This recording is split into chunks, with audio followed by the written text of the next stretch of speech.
আকবার বলে নামাজে দাঁড়ানোর সাথে সাথে দুনিয়ার সব চিন্তা মাথায় চলে আসে কেন জানেন কি? আসুন আজকে আমরা সবাই জেনে নেই এবং ভিডিওটা শেয়ার করে অন্যদেরকেও জানার সুযোগ করে দিবেন।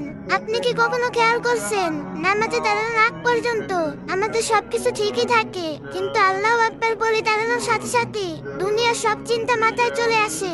কখনো পুরনো কথা, কখনো ভবিষ্যতের দুশ্চিন্তা, কখনো এমন কিছু চিন্তা যা নামাজের বাইরে কখনো মাথায় আসে না।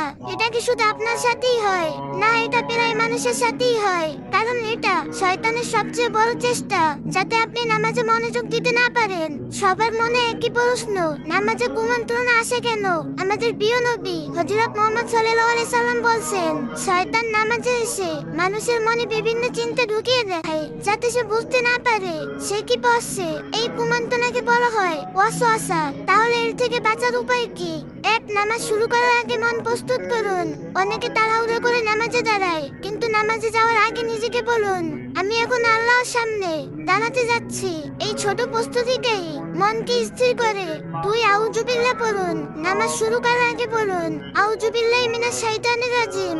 এর অর্থ, আমি অভিশপ্ত শয়তানের থেকে আল্লাহর কাছে আশ্রয় চাই। এটা শয়তানের কুমন্ত্রণা থেকে রক্ষা পাওয়ার প্রথম তাল। তিন, ধীরে ধীরে কোরআন পড়ুন। দূরত্ব পড়লে মন অন্যদিকে চলে যায়, তাই সূরা ফাতিহা ও অন্যান্য সূরা অর্থ বুঝে ধীরে ধীরে পড়ুন। চার, মন চলে গেলে আবার ফিরিয়ে আনুন।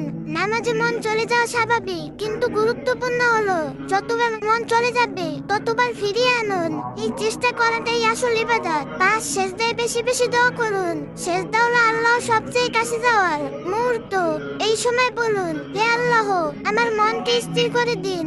শেষে কিছু কথা বলি, যদি আপনি নামাজে মনোযোগ ধরে রাখতে লড়াই করেন তাহলে আপনি হেরে যাননি, বরং আপনি সেই মানুষদের মধ্যে যাদের সাথে শয়তান সবচেয়ে বেশি লড়াই করে। তাই হাল ছাড়বেন না, কারণ যে নামাজে মন আনার চেষ্টা করে আল্লাহ তার সেই চেষ্টাটাই সবচেয়ে বেশি ভালোবাসেন। ভিডিওটা শেয়ার করে দিন। হতে পারে আপনার শেয়ার করা ভিডিও দেখে কারো নামাজ পড়তে মনোযোগ ফিরে এলো।